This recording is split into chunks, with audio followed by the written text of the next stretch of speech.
주영석 기자의 뉴스 속으로. 네, 이 가난과 폭력을 피해서 고국을 떠나 멕시코를 거쳐서 미국으로 향하고 있는 중미 이민자들 행렬, 이른바 캐러밴이 최근 미국에서 새로운 핫 이슈로 떠오르고 있습니다. 이 트럼프 대통령은 강경 대응을 천명하면서 민주당이 배후에 있다고 주장하는 등 이제 2주 앞으로 다가온 중간선거의 이슈로 부각시키는 모습을 보이고 있습니다. 네. 정석 기자. 안녕하십니까. 네, 트럼프 대통령이 공개적으로 민주당 배후로를 제기하고 나섰는데 네. 이건 뭐 캐러밴을 이슈로 부각시키겠다는 의도겠죠? 네, 그렇습니다. 그래서 트럼프 대통령이 캐러밴을 아주 강력하게 지금 얘기를 하고 있는데요. 지난 18일 목요일이었죠. 몬태나의 그 미줄라에서 열린 랠리 집회에서 네. 처음으로 이 캐러밴과 관련한 민주당 배후설을 주장하고 나섰습니다. 그 내용을 보면 민주당과 또 민주당을 지지하는 그 동맹 정치 동맹 세력들이 캐러밴을 후원하고 있다, 이런 얘기를 했습니다. 그래서 이번 중간 선거에서 가장 중요한 이슈 중에 하나가 이제 이민 관련 이슈인데, 민주당이 이민자들을 적극적으로 후원하고 있다, 이제 이런 얘기를 했습니다. 그래서 미국에 들어오는 사람들을 뭐 그 사람들이 합법이건 불법이건 가리지 않고 민주당은 받아들이고 있는데, 그 이유가 이민자들이 들어오면 민주당을 지지할 것이라고 민주당이 지금 생각하고 있다. 그래서 민주당에 투표할 것이라는 그런 믿음 때문에 민주당이 이렇게 캐러밴을 지지하고 있다, 이런 주장을 했고요. 네. 선거일까지 국경에 도달하도록 하기 위해서 캐러밴들에게 많은 돈이 흘러가고 있다, 이런 얘기까지 했습니다. 그래서 민주당은 이 캐러밴 문제가 공화당의 악재라고 생각하고 있고, 그래서 더 열심히 캐러밴을 지원하고 있다, 이런 얘기를 했는데, 문제는 이런 이 얘기 아주 좀 심각한 얘기잖아요. 그런데 이런 얘기들을 하면서 그럼 구체적인, 그럼 이렇게 주장하는 근거가 무엇인지를 제시를 하지 않았습니다. 그래서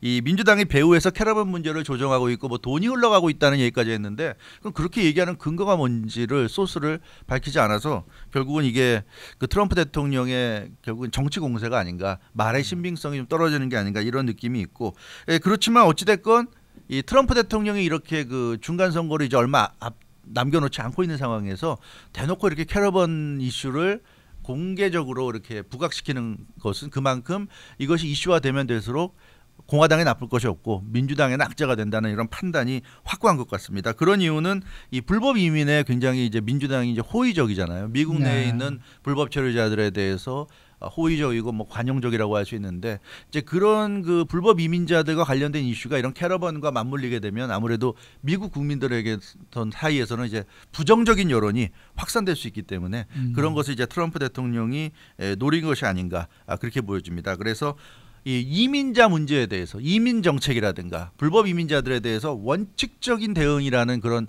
자세를 일관되게 고수하고 있는 트럼프 대통령 입장에서는 캐러밴이 핫 이슈가 돼도 뭐 크게 손해볼 게 없지만, 반대로 불법 체류자들, 불법 이민자들에게 관용적인 민주당 입장에서는 굉장히 곤혹스러울 수밖에 없는 거죠.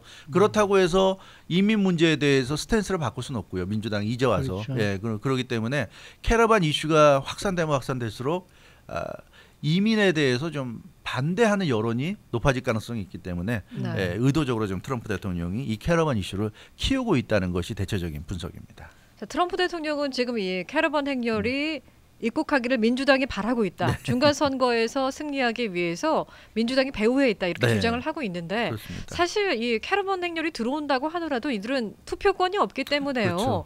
중간 선거에서 승리하는데 어떤 기여를 할 수가 없는 사람들이에요. 그렇죠. 사실 객관적으로 보면 이 트럼프 대통령 말이 좀 앞뒤가 맞지 않는 것이, 뭐 11월 그 중간 선거 전 그 투표일 전까지 들어오게 하려고 민주당이 열심히 돈까지 보태면서 캐러밴을 돕고 있다고 하고 있지만, 그 선거일 전에 미국 땅에 들어온다고 해서 그 사람들이 투표할 수는 없어요, 현실적으로. 그것은 뭐 누구나 알고 있습니다.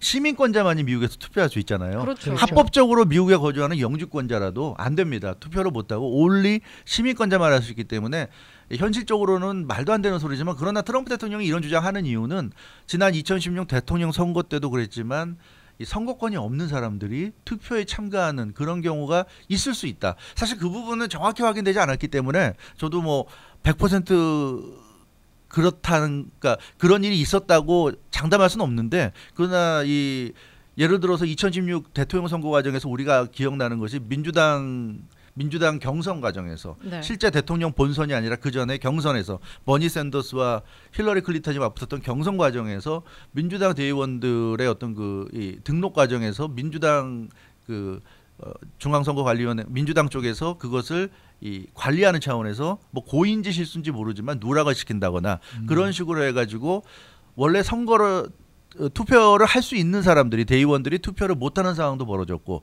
반면에 이 투표를 할 수 없는 사람들이 또 하는 뭐 이런 경우도 있다고 지금 그런 케이스가 있다고 얘기가 나왔거든요. 그 당시 버니 샌더스를 지지하는 사람들이 굉장히 강력하게 주장했었는데 실제로 이 투표를 하다 선거가 닥치다 보면 미국도 그런 일이 벌어질 수 있다는 거예요. 그래서 트럼프 대통령이 하는 얘기는 투표권이 없지만 그런 사람들이 들어와서 투표권이 있는 사람처럼 행세하면서 투표를 할 수 있다. 이제 이런 주장인 거죠. 그런 주장이기 때문에 민주당이 이런 사람들을 나라 밖에서 실어와서 결국은 그 한국으로 치면 무슨 뭐 그 이 버스나 관광버스나 이런 걸 사람들을 동원을 해가지고 투표시키는 그러니까 그런 뉘앙스로 얘기를 한 건데 이게 글쎄요 이게 참 현실적으로 가능한 얘기인지는 참 알 수 없지만 어찌됐건 트럼프 대통령은 이런 불법 이민자들이 그 중간 선거 전에 미국 안으로 쏟아져 들어오게 되면 그 사람들이 투표에 참가할 수도 있다는 얘기인데 그 현실적인 것과는 관계없이 유권자들 중에는 이 말을 믿는 사람들이 있다는 거죠. 뭐 어느 정도나 믿을지 모르겠지만 분명히 믿는 사람들이 있을 것이고 그래서 트럼프 대통령은 이런 주장을 이제 하고 있는 것이고요. 따라서 민주당 입장에서는 말도 안 되는 소리다. 그게 무슨 어떻게 그건 있을 수 없는 얘기를 할 수가 있나 대통령이 그렇게 얘기하고 있지만 그러나 트럼프 대통령은 그런 비현실적인 일이 생길 수도 있는 게 또 현실이다 이런 식으로 주장하고 있고 중요한 것은 이런 것이 현실에서 일부 유권자들에게 먹힌다는 거죠. 트럼프 대통령의 이런 주장은 아마 많은 유권자들은 말도 안 되는 소리다고 넘어가겠지만 한마디로 치부하겠지만 그러나 일부 유권자들에게 먹히는데 그 일부 유권자들에게 먹히는 그 숫자 정도에 따라서는 그것이 선거에서 특정 지역에서는 당락을 좌우할 수 있기 때문에 이게 상당히 또 근데 그게 말이죠. 뭐 그 사람들이 지금 들어와서 투표를 하느냐 마느냐가 지금 중요한 게 아니고 친이민 정책, 반이민 정책으로 해서 또 어느 정도의 편갈르기를 지금 하려는 그런 목적이겠죠. 아니 그 사람들이 들어와서 투표 못하는 건 누구든지 다 아는 거 아니겠습니까? 그러니까 이제 제가 보기에는 트럼프 대통령은 이제 이 민주당의 친이민 정책, 우리 공화당은 반이민 정책이다라는 것을 더 강조하기 위해서 이제 그런 얘기를 하지 않았나 하는 생각이 드는데 지금 뭐 TV 화면에서 보면은 그 사람들이 몰려서 올라오는 그 장면이 말이죠. 대단하죠. 이게 보통 일이 아니에요, 그렇죠. 사실. 수천 명이 지금 걸어서 오늘 아침 보니까 LA타임스는 7천 명으로까지 늘어났다고 지금 얘기를 하는데 그 사람들이 도로를 꽉 차서 지금 걸어서 올라오고 있거든요. 근데 이걸 보는 사람들이 어떻게 보면은 좀 거부감을 가질 수 있는 것도 당연한 것 같아요. 그렇습니다. 이걸 보는 사람들이 겁이 저만 해도 겁이 팔떡 나더라고요. 그러니까 이 트럼프 대통령이 정치 공세가 어느 정도로 지금 좀 통하고 있는 것이 아닌가 이런 생각이 든단 말이에요. 그렇습니다. 미국도 그렇고 전 세계적으로도 그렇고요. 사실은 이런 그 난민들 같은 경우에 좀 그 뭐라 그럴까 안 됐다 하는 그런 그 인간적인 감정에 의한 동정심 같은 건 있지만 이게 막상 내 문제가 되면 달라집니다. 얘기가. 한국도 난민에 대해서 동정적이 왜냐하면 난민이 주로 유럽과 중동 지역의 문제였는데 최근에 제주도에 예멘 난민들이 들어왔잖아요. 그러니까 한국 국민들의 정서가 하루아침에 바뀌었죠. 그래서 한국에서도 난민 안 된다는 게 지금 대세가 되고 있어요. 그러니까 마찬가지로 이게 그냥 제너럴한 그냥 일반론 차원에서 얘기를 하면 누구나 난민을 동정하고 도와줘야 된다고 하지만 이게 내 문제가 되는 순간에 완전히 입장이 달라집니다. 이 사람 그러니까 불쌍한 사람 보면 뭐 돈이라도 주고 싶고 이러지만 이 사람이 내 집에 들어오겠다고 하면 그걸 받아들이는 사람은 아마 거의 없을 거예요. 불쌍한 사람이고 내가 어느 정도 도와줄 수 있지만 내 집에 들어오는 건 안 된다. 똑같은 논리죠. 그래서 미국에서도 지금 이 문제가 이슈가 되고 언론을 통해서 지금 말씀하신 대로 이런 긴 행렬, 캐러반 행렬이 이 보도가 되면서 저 사람들을 동정하기보다는 지금 두렵다는 이런 이제 느낌이 드는 거죠. 그래서 불법 이민에 대한 미국 내에서 부정적인 정서가 상당히 지금 강해지고 있는 그런 상황입니다.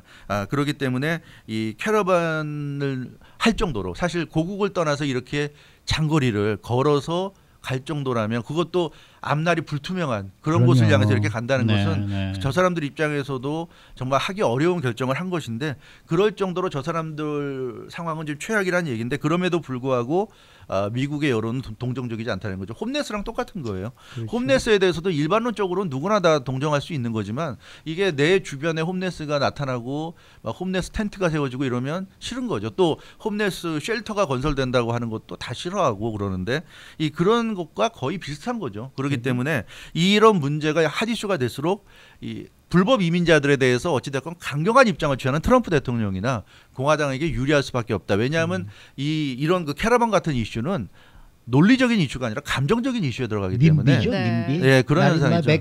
그렇습니다. 그러니까. 그래서 그게 옳다 그르다를 떠나서 일단 감정적으로 거부감이 들 수밖에 없는 사안이어서 이게 이슈가 될수록 민주당은 참 곤혹스러울 수밖에 없습니다. 이 국민적인 정서라는 게 있기 때문에 뭐 아무리 논리적으로 설명을 하려고 해봐야 설명이 먹히지가 않고 일단 이런 문제는 그런 말을 듣는 것 자체가 싫은 거예요. 그렇잖아요. 뭐라고 이렇쿵 저렇쿵 설명하는 것 자체 듣기 싫은 거죠. 나는 내 주변에 홈레스가 들어오는 것도 싫고 홈레스 쉘터가 지어지는 것도 싫은데 거기에 대해서 설명을 하려고 해봐야 듣기 싫은 거고 마찬가지로 그렇죠. 이런 캐러반 같은 것도 마찬가지 입장이기 때문에 이 민주당 같은 경우에는 이번 이런 그 캐러반에 대해서 트럼프 대통령을 공격하기도 좀 애매하고 맞습니다. 트럼프 대통령 공격하는 순간에 캐러반을 옹호하고 그렇죠. 네, 이런 입장이 되는 거기 때문에 네. 공격하기도 애매하고 그렇다고 해서 트럼프 대통령 입장에 동조할 수도 없고 굉장히 이 힘겨운 상황이죠. 그래서 이 중간 선거 한 이제 2주밖에 안 남았지만 글쎄 뜻밖의 또 핫 이슈가 이렇게 지금 터져나오고 있지 않은가. 예. 그래서 미국 내에서 이 캐러반이 좀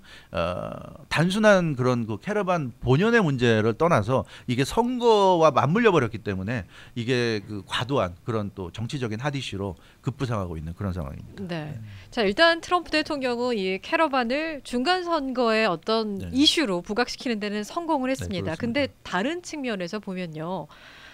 이 중미에서 올라오고 있는 이 캐러반 행렬 같은 경우에는 생존과 목숨을 걸고 올라오는 그렇습니다. 사람들이란 말이죠. 이 사람들이 중간에서 멕시코에서 멈춘다든지 아니면은 미국 국경에서 멈추지 않을 것 같고 계속해서 전진을 네. 할 것 같다는 생각이 드는데 어떻습니까? 그렇습니다. 네. 그게 문제죠. 사실 이런 중미 사람들은 정말 그 목숨을 다 내놓고 최후의 선택을 한 것이고 이 사람들은 중간 선거랑은 아무 상관이 없는 사람들이고 이 사람은 지금 미국에서 중간 선거 시즌인지 아닌지도 모르는 사람들이기 때문에 예, 그렇죠. 네. 중간 선거 이슈는 미국 내 이슈고요. 이 사람들은 정말 죽느냐 사느냐 하는 문제고 이제 무조건 미국까지 가는 것밖에 방법이 없습니다. 물론 미국 국경에 도착한다고 해서 좋은 일이 벌어질지 또 어떤 또 안 좋은 일이 벌어질지 아무도 모르는 거지만 이 사람들이 일단 거기까지 가는 것밖에 방법이 없기 때문에 가는 거고요. 그래서 이 사람들은 계속 갈 것 같아요. 지금 이 그 캐러반 중미 이민 행렬 캐러반은 온두라스에서 이제 시작이 됐죠. 산페드로 술라에서 지난 10일 10월 10일 이제 출발을 했는데 과테말라 시티에 10월 17일 5일에 걸쳐서 걸어가서 과테말라에 도착했습니다. 그래서 514km를 5일 만에 돌파했으니까 대단한 거죠. 잠도 안 자고 간 거예요. 그렇죠. 걸어서 하루에 100km씩을 전진한 거니까 대단한 이 대부대가 대단한 거고요. 그래서 테쿤의 우만 멕시코 과테말라 국경 지역 까지 245km 거리인데 거기까지 지금 행군하고 있고 그곳을 거쳐서 이제 미국 땅까지 이제 가는 것을 목표로 하고 있는데 이렇게 이런 사람들이 이런 극단적인 선택을 할 수밖에 없는 것이 뭐 온두라스나 과테말라 이쪽 지역은 뭐 내전이 심각하고요. 그러니까 그 치안이 완전히 무너진 상태예요. 그래서 하루하루를 정말 내가 내 목숨을 유지할 수 있는지가 정말 하루하루가 불투명한 그런 상황에다가 조직폭력단, 뭐 치안이 무너졌으니까 그 힘센 사람들이 우선인 그런 사회가 돼버렸고 거기에 이제 가난까지 겹치면서 도저히 인간으로서 살 수 없다 이제 이런 이제 상황이기 때문에 특히 본인들은 그렇다 치고 어른들 같은 경우에 자기 자식들 손자 손녀들에게 더 이상 이런 곳에서 살게 할 수 없다. 그래서 이 사람들이 대부분이 자기 자신보다 자기 아이들 때문에 아이들의 미래를 위해서 이렇게 목숨을 건 이런 캐러반에 좀 뛰어든 것으로 그렇게 좀 전해지고 있는데 이 수천 명이 지금 뭐 말씀하신 대로 LA 타임즈에서는 7천 명까지 얘기하고 있는데 이 사람들이 일주일 전에 길을 떠났는데 갈수록 그러니까 온두라스를 떠나서 과테말라 도착했는데 과테말라에서 또 과테말라 사람들까지 합류해서 그렇죠. 갈수록 이게 좀 많아지는 거예요. 이 아마 행렬이. 멕시코를 거쳐서 올라오면서 멕시코에서도 또 조인하는 사람들이 올라올 거예요. 있더라고요. 갈수록 이 조인하는 사람들이 많기 때문에 정말 이 대부대가 되고 있고요. 이 사람들은 뭐 그렇다고 합니다. 이 과테말라 거쳐서 멕시코까지 온 사람들 인터뷰한 내용들을 보면 아무리 뭐 미국이 위협한다고 해도 어차피 죽은 목숨이다 우리는. 그러니까 되돌아가야 죽는 목숨이니까 무조건 간다. 미국이 우리 죽이려면 죽여라. 이제 이런 생각이에요 지금. 그래서 우린 죽더라도 미국 가서 죽겠다 이런 얘기니까 참 심각한 이런 심각해요. 상황입니다. 어차피 이 사람들은 가진 것도 없고 네. 뭐 조국 땅에 놔둔 것도 없고 그러니까 이 사람들은 어차피 이제 무조건 이 자신들이 살 길은 미국에 가는 것밖에 없다.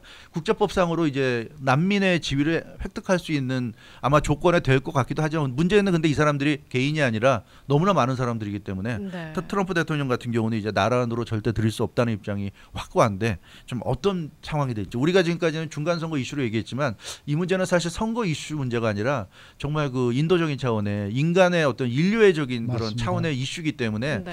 이 참 어떤 대책을 좀 마련해야 되지 않을까. 이게 그렇다고 미국만의 이슈도 아니거든요. 그러니까 미국이나 멕시코나 중남미 국가들이 다 좀 머리를 맞대고 뭐 캐나다도 같은 뭐 북미 대륙의 국가니까 캐나다까지 머리를 맞대고 좀 공동의 어떤 좀 대책을 마련해야 되지 않을까. 네. 우리 참 심각해요. 심각하죠. 우리가 네. 지금 유럽에서 중동의 난민들이 유럽으로 가는 것만 먼 바다 건너 얘기기 때문에 우리가 좀 체험을 못했는데 이게 이제 미국에까지 현실이 되고 있는데요. 글쎄 말이에요. 예, 이건 미국 혼자만 감당할 문제는 아닌 것 같고 이 아메리카 대륙 전체 국가들이 좀 머리를 맞대야 될 문제가 아닌가 싶습니다. 네. 뭐 한국만 해도 예멘에서 들어온 난민들 때문에 제주도에서 얼마나 곤경을 치렀습니까? 공경에 처해 있고 국민들 네. 사이에서도 지금 분열이 되고 있잖아요. 예. 난민을 받아들여야 된다는 쪽과 절대 안 된다는 쪽. 그래서 국민들 간에도 지금 갈등, 분열이 일고 있는데 이 미국도 지금 더군다나 지금 선거철이기 때문에 이 문제 때문에 더 갈등, 분열의 골이 깊어질 것 같습니다. 남북 관계가 완화가 되고 북한에서 사람들이 밀려 내려온다고 생각해 보십시오. 이것도 끔찍한 문제입니다. 네. 네, 그렇습니다. 수고 많으셨습니다. 네. 주영석 기자였습니다.